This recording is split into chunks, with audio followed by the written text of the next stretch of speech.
Welcome to Immigration Review, your weekly source for immigration case law updates and insights. I'm your host, Kevin A. Gregg, back again to review the week's precedential immigration cases, rummaging through the decisions so you don't have to. This podcast is sponsored by Kurzban, Tetzelli & Pratt, also known as KKTP, a law firm where I'm also a partner. Whether you are facing an immigration obstacle, a serious injury, or a legal issue in your business, KKTP will aggressively protect your best interests.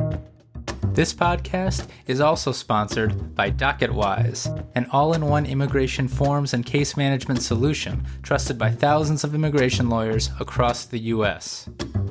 I really like DocketWise. It makes immigration applications easy by allowing the clients to provide information through simple online questionnaires that are shareable by text or email and available in multiple languages.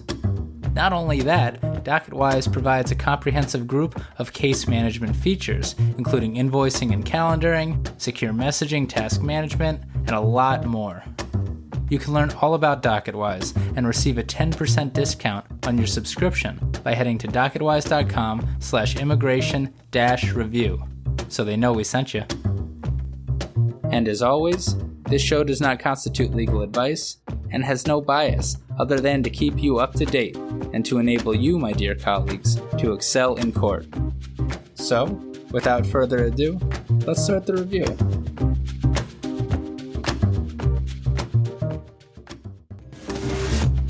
Similar to the podcast's sister production across the pond, The Great British Baking Show, it's divisibility and categorical approach week on the podcast, at least during the latter half of the episode.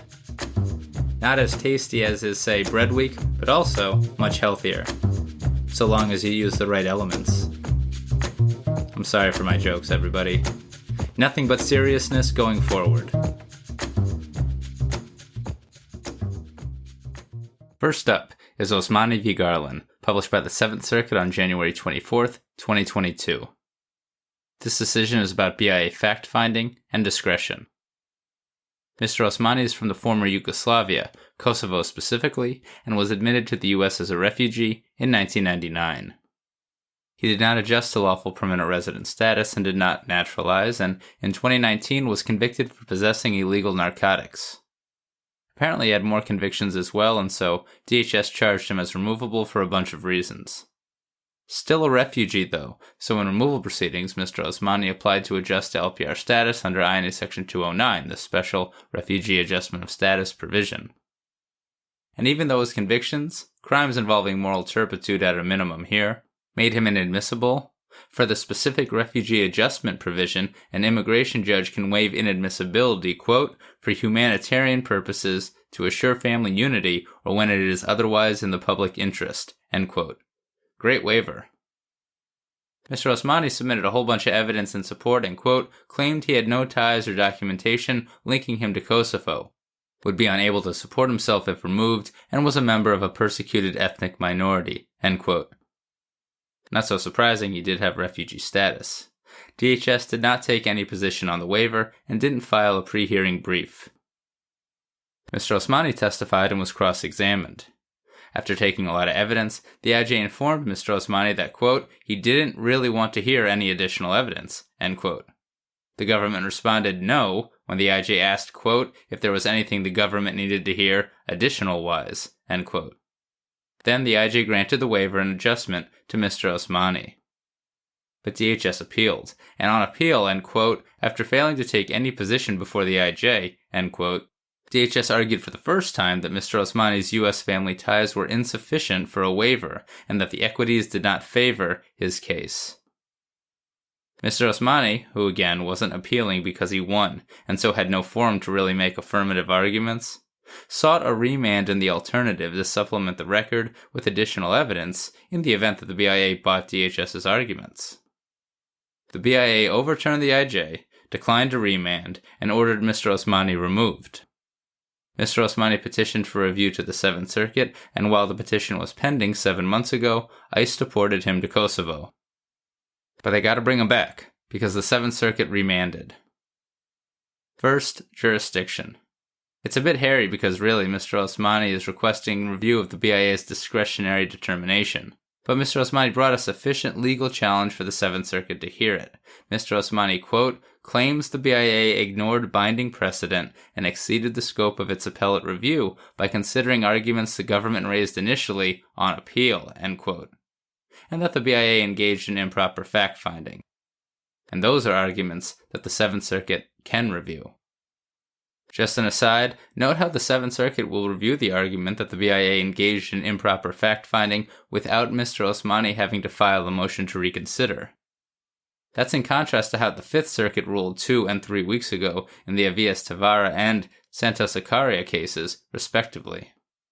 The Fifth Circuit would have likely deemed the argument improperly exhausted because a motion to reconsider was not filed, but not so in the Seventh. Anyway, the merits. The BIA has long held, at least when non-citizens try it, that it, quote, generally will not consider an argument or claim that could have been, but was not, advanced before the immigration judge, end quote. And that's a quote directly from Matter of WYC and HOB from 2018. Here's why I love the Seventh Circuit. The court rejected the government's argument that, quote, only the party with the burden of proof, here Mr. Osmani, is limited on appeal to arguments presented to the IJ, end quote. Rather, quote, precedent restricted the BIA's review to those arguments the government presented to the IJ, end quote. Huge holding, albeit perhaps obvious in other areas of law. In this case, although DHS was not required to take a position on Mr. Osmani's eligibility, its failure to file a pre-hearing statement, question Mr. Osmani further, and at any time indicate an objection to Mr. Osmani's waiver applications, bars it from making the arguments for the first time before the BIA. Simply put, if DHS wanted to argue that Mr. Osmani didn't warrant discretionary relief, it needed to expressly make the argument before the IJ. Couldn't do it for the first time before the BIA, and so the BIA erred by letting it. Turning then to the request for remand, which really I guess the Seventh Circuit didn't have to do. The Seventh Circuit held that the BIA couldn't deny relief by relying on conditions in Kosovo without remanding for presentation of new evidence. And that's because even though Mr. Osmani of course had the ultimate burden in the case, the IJ didn't rely on conditions in Kosovo to reach the discretionary ruling. And actually the IJ said that more evidence on the issue wasn't even required. What was Mr. Osmani supposed to do? Appeal his win? Quote, in effect, because Mr. Osmani succeeded before the IJ but then lost before the BIA on appeal, he won too soon, and on an underdeveloped record, end quote.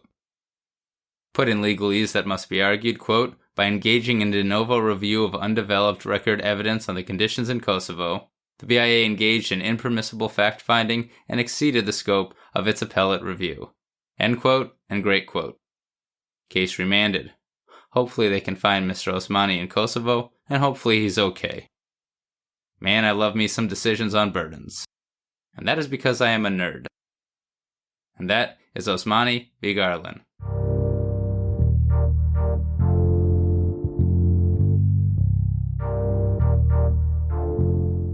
The Seventh Circuit also published Dye v. Garland, published on January 24th, 2022. And that last decision, everyone, was the sole win for non-citizens this week. Such is the life of an immigration podcaster. This case here is all about religious persecution and credibility. Miss Dye came to the U.S. as a student and affirmatively applied for asylum with USCIS. As the basis, she stated in her application that she became a Christian in July 2009 following an incident where her grandmother was hit by a motorcycle, and a Miss Wang, a Christian, cared for her grandmother and prayed with Miss Dye. At a home church meeting in November 2010, police broke in, arrested members, interrogated Miss Dye at a police station, and beat her for refusing to admit that her Christian activities went against the communist government. She was placed in detention for 5 days with little food or water, and she was released after paying a fine and signing a statement, swearing not to practice her religion anymore. The asylum officer heard that story and deemed Miss Dye not credible for a variety of reasons, including because she apparently got some dates wrong, she was not responsive, and she failed to provide details about a variety of her claims. That placed Miss Dye in removal proceedings to try for asylum again, and in a very difficult position. It appears that at her individual hearing before an immigration judge, Miss Dye testified much more consistently with her asylum application. She also stated that she appeared at a police station 4 times in China and that she was eventually baptized in the US. However, on cross-examination, it got a bit inconsistent. She fluctuated on whether her grandma attended church with her, was a bit vague about the injuries that she herself received, and she pretty much admitted to visa fraud. Plus, she didn't have any direct corroborating evidence like letters from her fellow church members in China. Now, she did present a letter from her mother warning her not to come back and that police had come around the house looking for her. But the IJ made an adverse credibility finding and so denied relief, and the BIA affirmed. As did the 7th Circuit. Now true, in the 7th, quote, the IJ must distinguish between inconsistencies that are material and those that are not, end quote. But the IJ did so here. And Ms. Dye herself acknowledged some inconsistencies, but she maintained that they were, quote, trivial, end quote, or didn't otherwise support an adverse credibility finding. Not so, said the 7th. First, it agreed that the date where Ms. Dye began practicing Christianity was a, quote, moving target, end quote. Dates really are so important. At least month and year. So says me. The other inconsistencies and vagaries identified by the IJ make this all the more problematic, including the severity of the harm Ms. Dye suffered. While Ms. Dye's counsel attempted to explain away the issue by stating that she shouldn't have to recount all of the, quote, gory details, end quote, every time that she testifies, she kind of had to, because with persecution, quote, it is the details that reveal the severity of the particular situation, end quote. And, while it may have been reasonable that Ms. Dye's fellow churchgoers couldn't provide letters because they, quote, may have been under the watchful eye of the local police, end quote, the 7th Circuit expected that the mother's letter would have had more details. Ms. Dye therefore lost her case. And that's all I've got from the 7th Circuit, but while I'm on asylum, I note that the 5th Circuit slightly amended its matter of AB agreeing decision in Jacko v. Garland, discussed on episode 79 of the pod. And that is Dye v. Garland.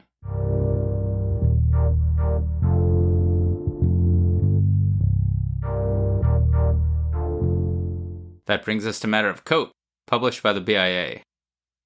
This is the second case about divisibility published by the BIA in back-to-back weeks. Mr. Koat is an LPR who, in November 2019, was convicted of theft in the first degree in violation of sections 714.1 and 714.2.1 of the Iowa Code, receiving a sentence to a term of imprisonment not to exceed 10 years. Pertinent to the ultimate issue at hand, if the crime is an aggravated felony, Mr. Koat loses his green card and is removable. In this decision, the BIA held that it was. The reasons are as follows. INA Section 101A43G defines as an aggravated felony a theft offense for which the term of imprisonment is at least 1 year. To determine whether a state offense, like the Iowa crime here, matches the definition of a theft aggravated felony, we apply the categorical approach, comparing the elements of the state offense to those of the federal theft offense. What is a federal theft offense, you ask? So many have. Well, the BIA defines it as, quote, the taking of or exercise of control over property without consent, whenever there is a criminal intent to deprive the owner of the rights and benefits of ownership, even if such deprivation is less than total or permanent, end quote. And by that definition, it, quote, does not encompass crimes committed by fraud or deceit, end quote. A different aggravated felony covers those crimes, INA Section 101A43MI, but for that aggravated felony to apply, a loss of over $10,000 to the victims must have occurred. So at immigration law generally, a theft that can be committed by fraud or deceit or trickery isn't going to match the definition of a theft offense aggravated felony, although it might match the definition of a INA Section 101A43MI aggravated felony. More on that later. And lo and behold, Iowa Code Section 714.1 has 10 subsections, some of which can be committed through fraud, while others clearly match the definition of generic theft. That obviously makes the statute overbroad vis-a-vis the generic theft offense, meaning it's not an aggravated felony unless the separate subsections of Iowa Code Section 714.1 are elements, rather than merely means, of committing the offense. We discussed the BIA's overview of means versus elements last week in matter of Laguerre, and I'm happy to report that the analysis has not changed in the interim. Essentially, elements are those things that the juries must find to convict. Here, each Section 714.1 subsection would essentially have to be a separate crime for the different subsections to be elements and the statute to be divisible. Now, just looking at the statute, it does appear divisible. Rather than listing, say, a bunch of ways of committing theft under one paragraph, the Iowa statute here lists 10 separately numbered paragraphs describing how to commit a theft. That indicates that those 10 separate sections are elements, rather than means, of committing a Section 714.1 offense. Not only that, said the BIA, but the Iowa Supreme Court appears to have differentiated between the various subsections in a 2017 and 2020 decision. Also, as the BIA did last week, it also reviewed the Iowa legislative history of the crime, and held that that too supported a divisibility finding. So state criminal legislative history is totally in with the categorical approach, everybody. Perhaps most importantly, according to the BIA, the Iowa jury instructions for the offense are different for a variety of the subsections, indicating that a jury must find different facts met for different subsections. So all of that is pretty supportive of divisibility, at least as written by the BIA. Then the BIA got to brass tacks. It distinguished Mr. Koat's 2 Iowa state precedential decisions that Mr. Koat urged counseled otherwise on divisibility. And state court decisions really are the most persuasive, especially when from a state's Supreme Court. And the BIA concedes that these decisions appear to support an argument that the different ways of committing the offense are means rather than elements, making the statute not divisible, and therefore winning the day for Mr. Koat. But then the BIA noted that the 2 decisions were published in the 1980s. Relying on its matter of Laguerre decision issued last week, the BIA appears to believe precedential state court cases that predate Mathis are not so persuasive. The BIA cites to nothing here or in Laguerre to support such a principle, nor does it explain why Mathis, rather than say Discamps or Taylor and Shepard or the litany of old ACCA Supreme Court precedent, are the dividing line for this new analysis. The BIA went deep into those Iowa state precedential decisions and determined that they did not alter the divisibility analysis that it had just conducted. Finding the crime divisible, the BIA applied the modified categorical approach and saw that indeed Mr. Koat was convicted under subsection 1, which matches the definition of a theft offense. That means he lost his green card and is removable. Join me in the afterthoughts, if you will.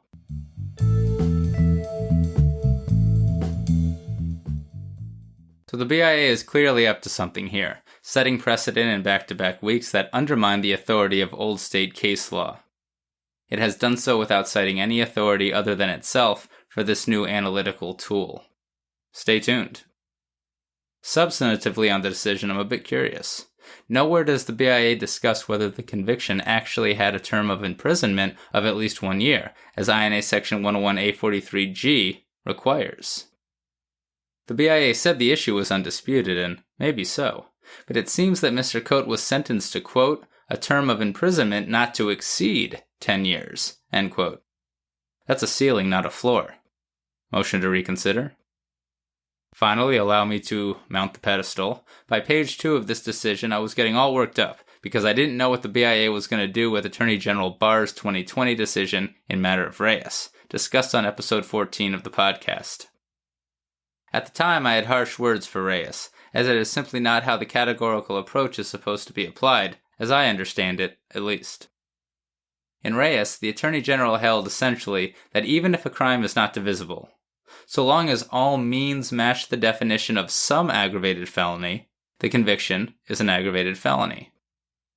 Reyes actually dealt with the same issue here, a statute that could be committed by theft and fraud, thereby not matching one single aggravated felony, but matching Section 101A43G and MI.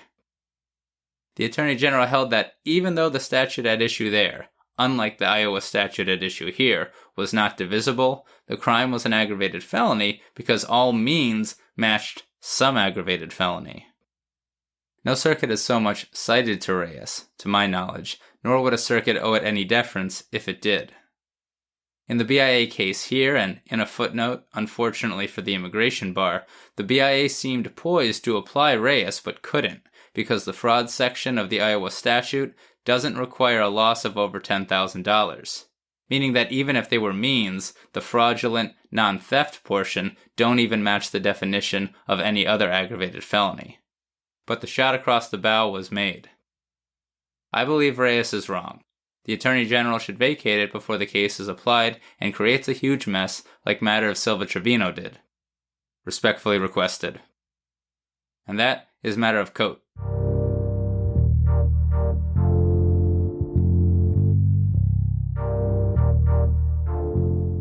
Okay. Next is Urrutia, Robles v. Garland, published by the 8th Circuit on January 26, 2022. This case is about motions to reopen and equitable tolling. Mr. Urrutia appears to have entered the U.S. unlawfully, but was here for a long time and so, in removal proceedings, applied for non-LPR cancellation of removal under I&A Section 240A(b). The IJ and then the BIA found that he met all of the requirements, including even the very difficult-to-meet hardship standard, but that he still didn't warrant relief as a matter of discretion. Specifically, he had more than one DUI, including one where there was an accident that resulted in a pedestrian suffering a brain and leg injury. The 8th Circuit denied the petition for review by a published decision in 2019 BP, but then in 2020, Mr. Urrutia filed a motion to reopen with the Board of Immigration Appeals. And he filed it with the BIA because the BIA is the court that last had jurisdiction over his administrative case. Circuits don't obtain the case per se, they just review the agency decision. So even though the 8th Circuit ruled on the merits last, any motion to reopen must still be filed with the BIA. As the basis for that motion, Mr. Urrutia presented new evidence that pertained to his good character. But the BIA held that the motion was untimely, such motions must be filed within 90 days of the BIA's decision, and that equitable tolling of that deadline was not warranted. The BIA also declined to exercise its sua sponte authority to reopen. No time limit on that, but hard to get. Motion to reopen denied, Mr. Urrutia petitioned for review again. And the 8th Circuit denied again. So the motion is definitely untimely. That means, under Supreme Court precedent, quote, to qualify for the remedy of equitable tolling, the non-citizen bears the burden of establishing two elements. 1, that he has been pursuing his rights diligently, and 2, that some extraordinary circumstance stood in his way, end quote. Here, the 8th Circuit held that the BIA didn't actually need to address equitable tolling, where the underlying basis for denial was discretionary, and the BIA didn't want to amend its discretionary finding. That is, under Supreme Court precedent, quote, the BIA may leap ahead, as it were, and simply determine that even if the first two concerns were met, the movement would not be entitled to the discretionary grant of relief, end quote. Glad I have no listeners of the BIA. And here that's what the BIA did. It held that even if properly before the BIA, the motion didn't present evidence that would likely change the discretionary denial. The new evidence Mr. Urrutia submitted about his rehabilitation and the hardship to his daughter, for example, was, quote, cumulative evidence, not a completely new basis for seeking cancellation of removal, end quote, as may have affected the underlying decision. The 8th Circuit held that it lacked authority to review the denial of sua sponte reopening, and so dismissed this second of Mr. Urrutia's petition for reviews. One more thing about equitable tolling.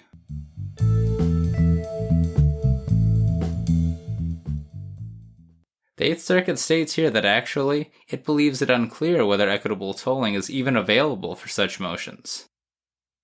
Now I thought the Supreme Court pretty much answered that in Matta v. Lynch in a favorable way for equitable tolling in 2015, but I should probably read the decision again. Anyway, the 8th Circuit avoided addressing that issue head-on due to its alternative holding that the case didn't warrant reopening. But that equitable tolling issue is a bit of a grenade laying around in the 8th Circuit. And that is Urrutia Robles v. Garland.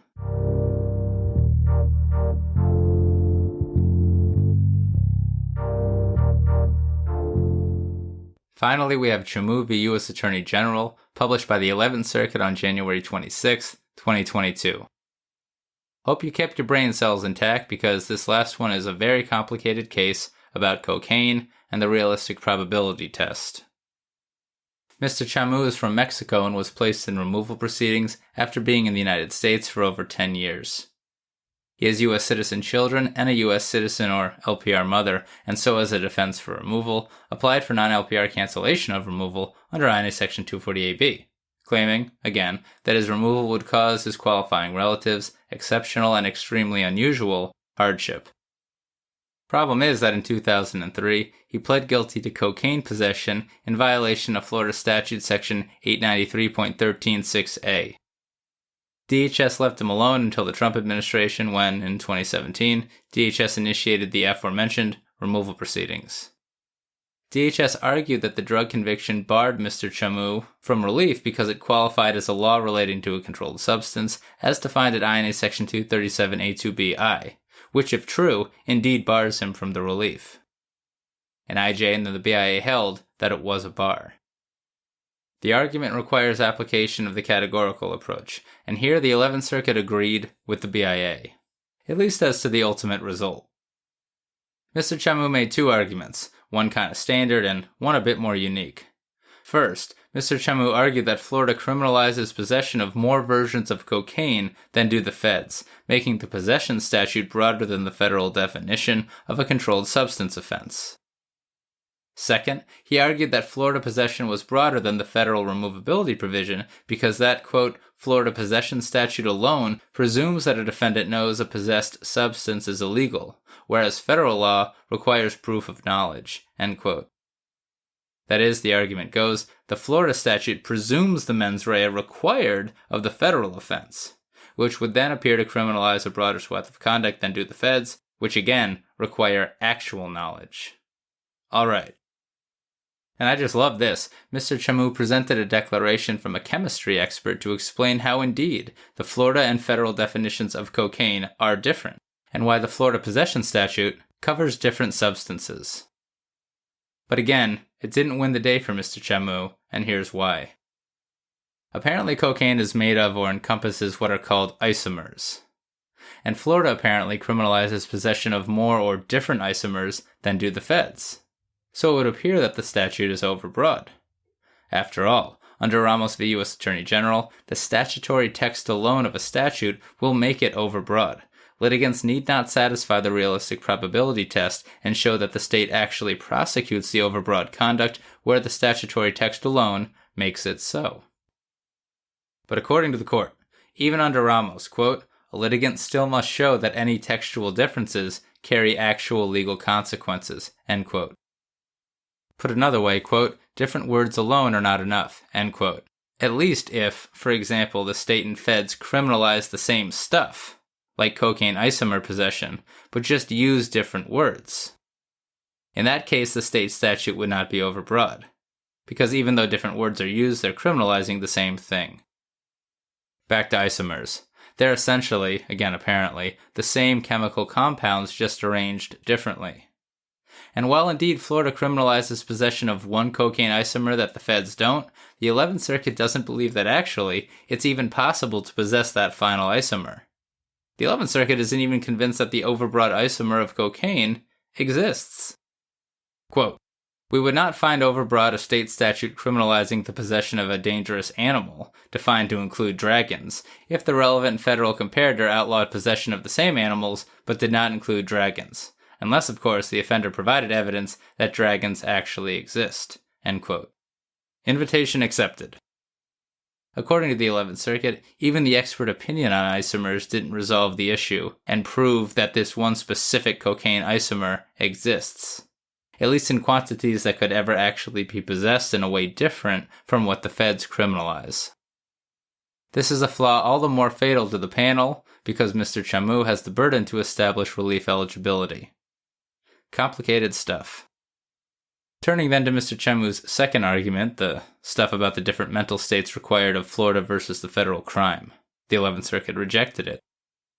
See, mens rea or mental state is important when, for example, we're comparing a state statute to a specific federal statute.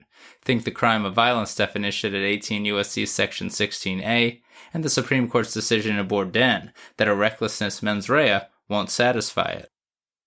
But for other removability offenses, at least like this one here that simply relates to a controlled substance, The categorical approach, quote, asks the court to determine not whether the prior conviction was for a certain offense, but whether the conviction meets some other criterion, end quote. And the only criterion for laws relating to a controlled substance is, quote, controlled substance, end quote. There is no criminal mental state mandated under the federal definition. The state conviction must simply relate to a controlled substance. Quote, Florida's mens rea requirements, whatever they may be, are irrelevant, end quote. Nice argument though, Mr. Chamu, and maybe it'll work in another circuit. But here, Mr. Chamu lost a big one. Ira Kurzban's not pleased, and I'm exhausted. And you know I got more.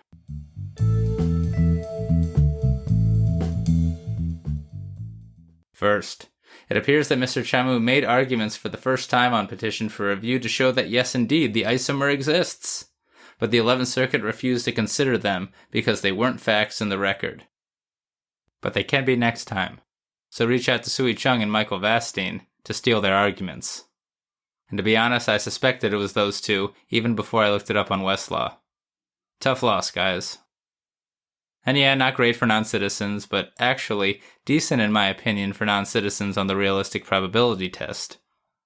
Ramos has been under attack a bit in the 11th Circuit and certainly a bit at the BIA, but this decision is quite clear that Ramos is still good law. Importantly, the 11th Circuit did not affirm the BIA's holding below that Mr. Chamu needed to satisfy the realistic probability test and find an exemplar overbroad Florida prosecution to succeed. The text alone, if it had actually been overbroad, would have won the day. If I haven't said it enough on the podcast, matter of Guadarrama is not good law in the very 11th Circuit that it was issued, and it's wrong on how the 11th Circuit views Ramos. Caveat, weird footnote 3 though, unsure what to make of it. Finally, if all of this isomer stuff sounds a bit familiar, it is. A similar argument was made before the 5th Circuit in Alexis v. Barr, discussed on episode 7. The 5th Circuit, unlike the 11th and most circuits, requires non-citizens to satisfy the realistic probability test to prevail on arguments such as this.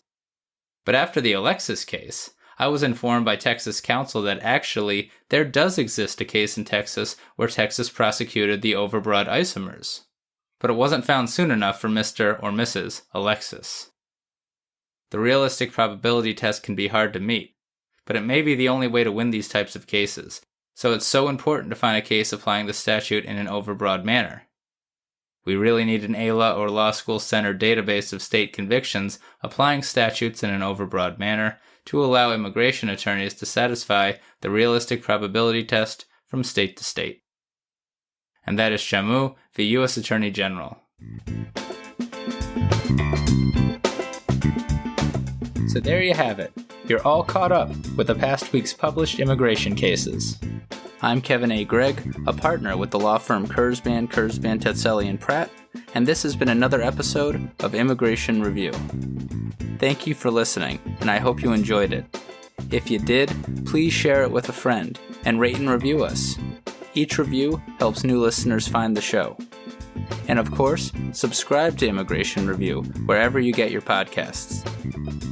If you like what we do and want to become a patron of the show, please check out our Patreon page at www.patreon.com/Immigration Review, or click on the link in the show notes. And if you're interested in an official Immigration Review CLE certificate for 5 credit hours, email me at kgreg@kktplaw.com with your full name and the episode numbers for the 10 shows you've listened to. Also, feel free to email me with questions, comments, or anything at all. And follow the show on Instagram and Facebook at Immigration Review, and send us a tweet at ImReview. That's IMM Review. I'll be back next Monday for a brand new discussion. Until then, I'm Kevin A. Gregg, bringing you the Immigration Review.